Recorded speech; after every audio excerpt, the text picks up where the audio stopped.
These are the plaintiffs, Michelle Callan and Josue Chinchilla. They say they rented a house from the defendant, and the very night they moved in, strange things started happening. They heard voices, things fell from their closet, and as it turns out, the place is haunted. That's right, haunted, as in having ghosts. Turns out the house was built on land called Devil's Woods. Bottom line, they moved out lickety-split and want the defendant to return their security and rent in the amount of $3,750.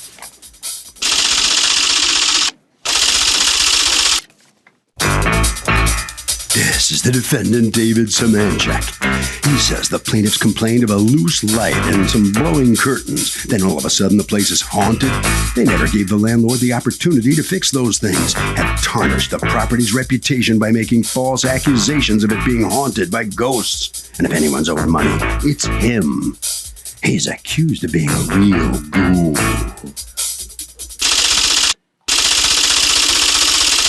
The defendant has filed a countersuit for $15,000 for lost rent and damaged blinds.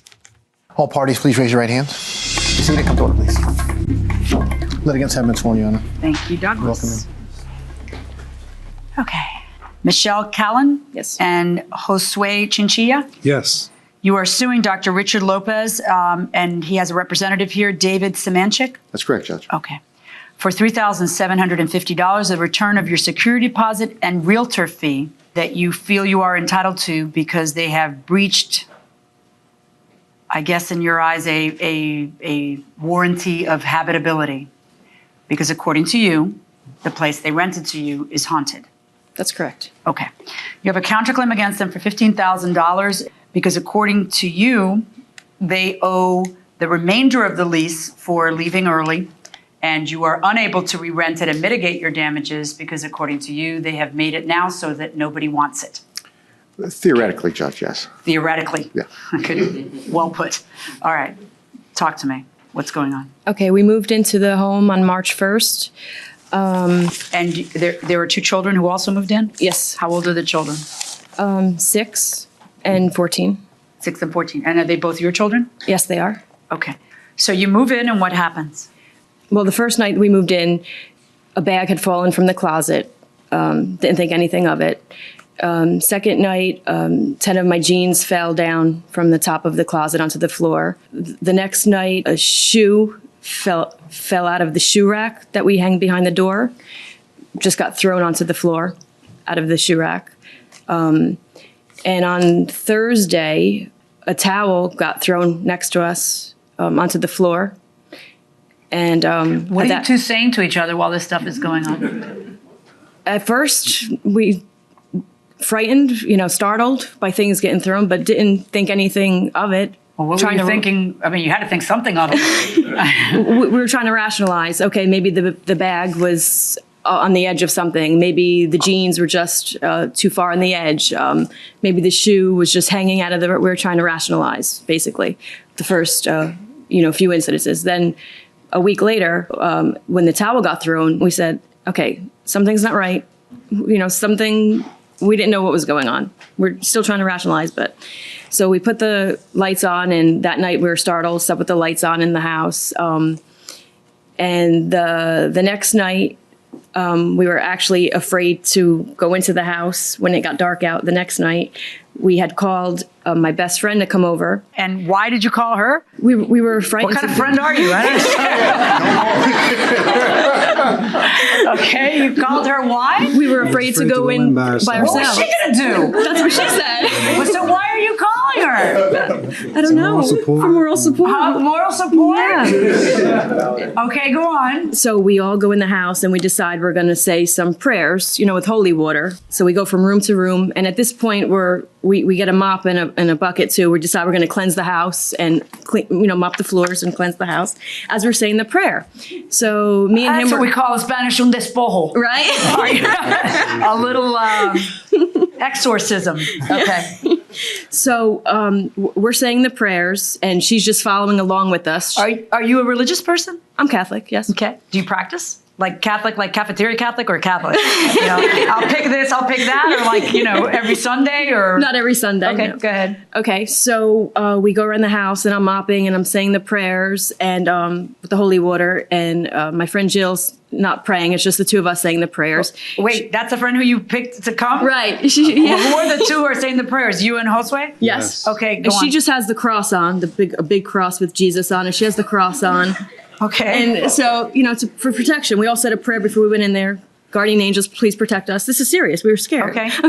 Okay. So we're praying throughout the whole house, mopping the floor.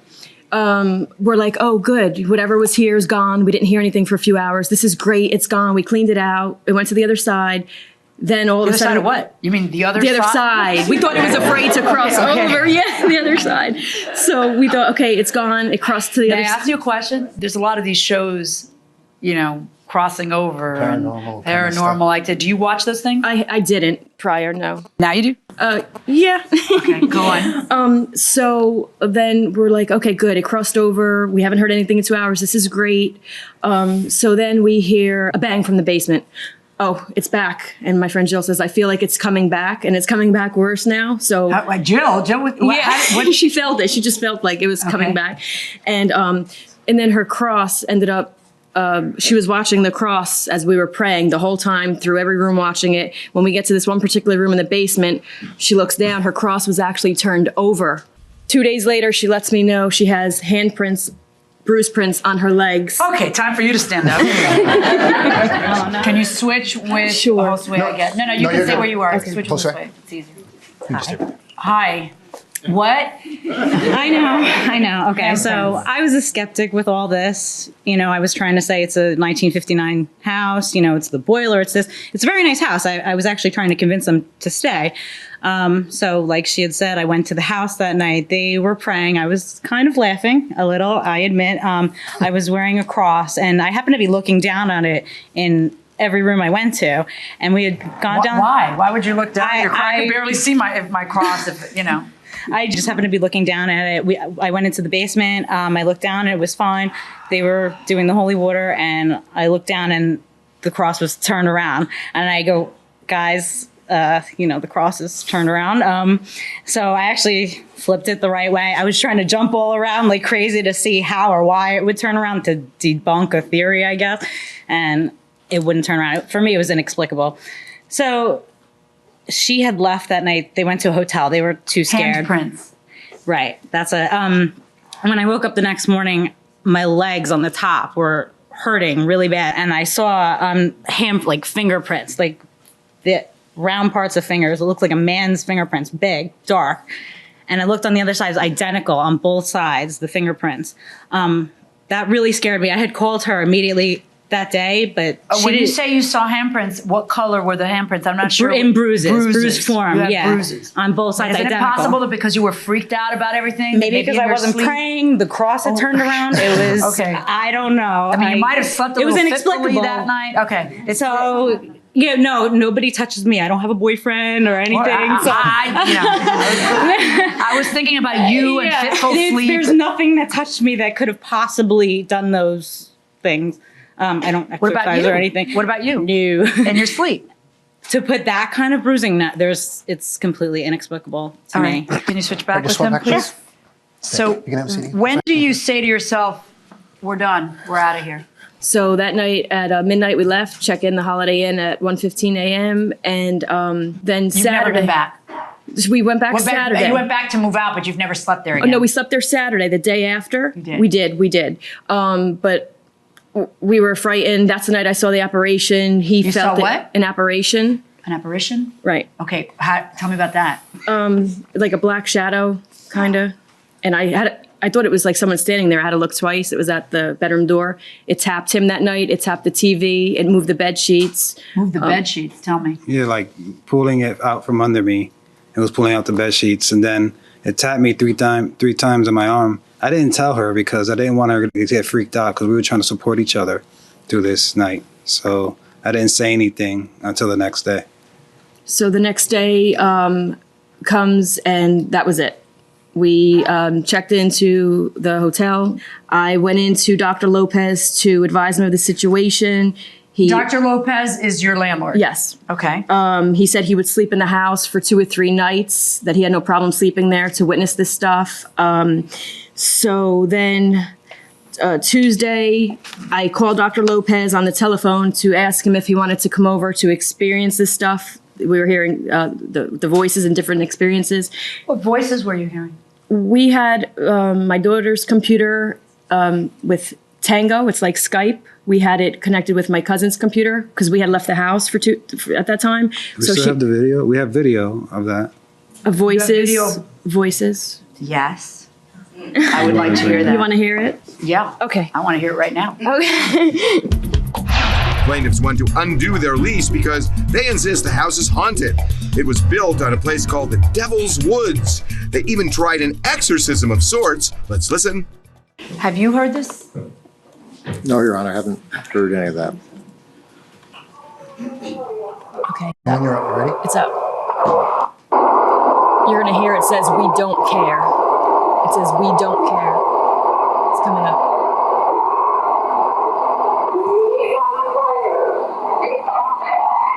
It says, "We don't care." Okay. Did that already happen that we don't care? Right. Rewind, because I can only hear you on the video. So Okay. is that you talking on the video?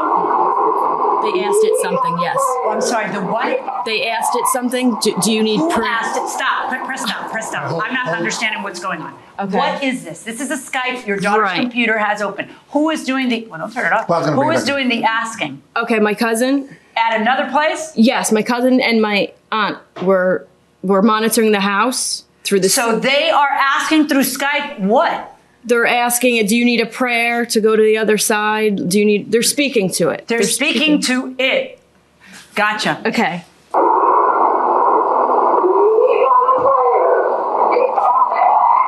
Okay. All right, you can go ahead and turn it off. Okay. So Go on. I'm on the phone with Dr. Lopez, and we told him about the situation, the paranormal activity.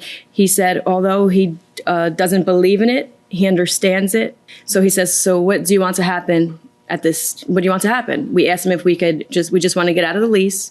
We just wanted our money back so we can move out of the hotel and get a house, for the sake of the kids. So he shook my hand. Walked us out, shook my hand, and said, "Now you can move on with your lives and put this chapter behind you." And he shook my hand, and I said, "Thank you. You're such a nice guy. Thanks for being so nice." I said to him, and I shook his hand. And then the next few days later, he had his secretary phone me and say, "Dr. Lopez basically said he's not giving you your money back. He changed his mind." And I said, "Nothing. No, not a penny of it." All right. This ends up getting quite a bit of news coverage. Right. How did that happen? During the interview, the reporter was inside the house interviewing us, and he had a recorder as well with him, and he picked this up, an unknown voice Okay. that he put Let's on hear there. that. Okay. The case of the haunted home in Toms River continues to produce unexplained tales. A child's voice was mysteriously recorded by Asbury Park Press reporter Eric Larson during his interview with the family who had lived in the home. With some amplification, the voice appears to say, "They don't know." Listen again. We're here now, party time. Read more on this story in the Asbury Park Press and at app.com.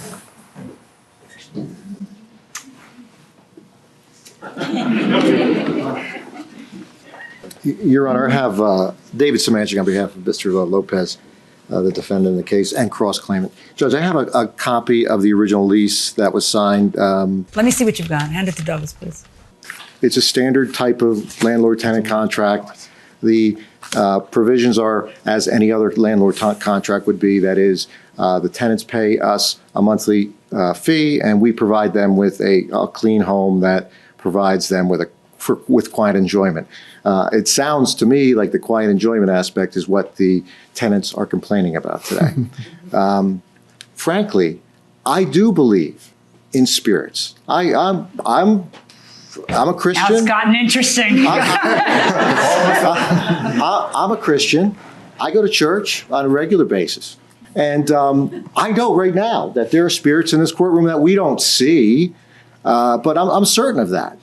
The problem is you can't prove it in human terms. I know there's some tapes here, there's some pictures here, but I listen to it and I don't really hear the things that other people hear. It's more of a subjective evaluation of what they're experiencing. And so it's very difficult for anyone from a legal standpoint to give credence to their argument that the house is untenable, because I can assure you, in the 10 years that Dr. Lopez owned the property, there was never, ever a complaint about someone. Did he ever live there? Excuse me? Did he ever live there? No. I mean, it clearly, no one points out the fact that these folks moved in, they've lived there for 3 days, and they didn't check out the property much. It happens to lie in one of the most busy intersections in Toms River. 15 hours a day, you got cars and trucks running around the house, basically. And that certainly could create not only things moving in the house, but a lot of displeasure, especially if you have kids, too, that are trying to live there, Judge. So I'm certain there's a reasonable explanation for everything. Let me ask you a question. Do you believe that they believe what they're saying? Or do you think they got in there, they found the place noisy, and they came up with all this in order to... Judge, the cynic in me says they couldn't afford it. They got in there. They didn't want to spend the money. They found something cheaper. I could be really negative. It's so quick. I could be negative. To think that about them it's really quick, and there's a lot of other people involved. Judge, I'm not cynical. I frankly think they believe everything they're saying. I have no question I think that they believe everything they're saying, too. I have no doubt about it. That's the thing, with people's beliefs that they strongly hold, whether it's Catholicism or some other religion or paranormal activity, whatever, some other person can always look at you and say, you believe that little wafer turns into the body and blood of Christ every time you go to church? Don't laugh. I don't want laughter during that. Welcome back to the People's Court, Harvey Levin here. So, do you believe a house can be haunted? Absolutely. Why do you say? Because there's spirits around everywhere. Ever happened to you? I think so. What do you think? I think so, yes. Yes. Haunted in a bad way? Is it something, is it scary always or what? Doesn't have to be scary. I'm sure that there's probably non-scary hauntings out there. How many people, raise your hand, how many think it can be haunted? How many think it's BS? Interesting. Going inside the courtroom. Any strongly held belief that someone can't see with their own eyes and explain is subject to ridicule by other people. Right. I get it. Having said that, you have a bunch of contracts. You have a contract that you sign. You have a bunch of legal obligations. And when he says to me, Judge, this is a subjective feeling that they have, and you have to have an objective reason to breach the lease, that is persuasive to me. Because essentially what you're asking me to do is say, they're right, the house is haunted. Not you feel the house is haunted, but yep, they're right, the house is haunted. That's a very difficult thing for you to ask a court of law to do. Now you have a counterclaim against them for $15,000 on the basis of what? Judge, if I could just address the one that last issue, stigmatization of the property. Stigmatization of the property. I mean, that's just there. Again, that's something that who knows what's going to happen in the future. When you say stigmatization of the property, tell me what you're referring to. I mean that there's apparently now that there's going to be a psychological impact on the property that other people may say, oh, this is not the place for me because there was a ghost in there apparently. So we don't really know if that's going to have any impact. That's something that we don't know. I think the word you used at the beginning of the case was potentially or yes, possibly or theoretically. That was it. Theoretically. All I would ask the court in rendering a decision today, Judge, whatever the decision is, that we leave open the possibility that if there is a problem down the road, we can't mitigate damages because we can't rent or because it's the property stigmatized, that we can renew a lawsuit in the proper venue at a later date. Because right now we don't know whether we have accrued those damages yet. The court can only address what the court knows and based on the facts today. Excuse me, Your Honor. But he was on the news on TV saying that they have a renter a couple weeks ago. Do you have that? I do not. It was on channel. Who was on the news? He was? The attorney, yes, was on the news saying they have a renter. The realtor did indicate that there may be somebody in the wings, but there is nothing, Judge. Okay. So you're asking me not to tube that claim until you know whether you have that claim? That's right, Judge. And I think the law requires me to make any claims I have right now. And I don't know if I have a claim against these tenants later on until the time passes. Typically, a landlord would throw the person out, try and relet it, and if they relet it, then they know their damages. But because this claim was made so quickly by the tenants, we could only do what we had to do and what we were able to do. I mean, if the court decides in favor of the tenant, well, then I think it cans all the claims that the landlord could make. That's not going to happen.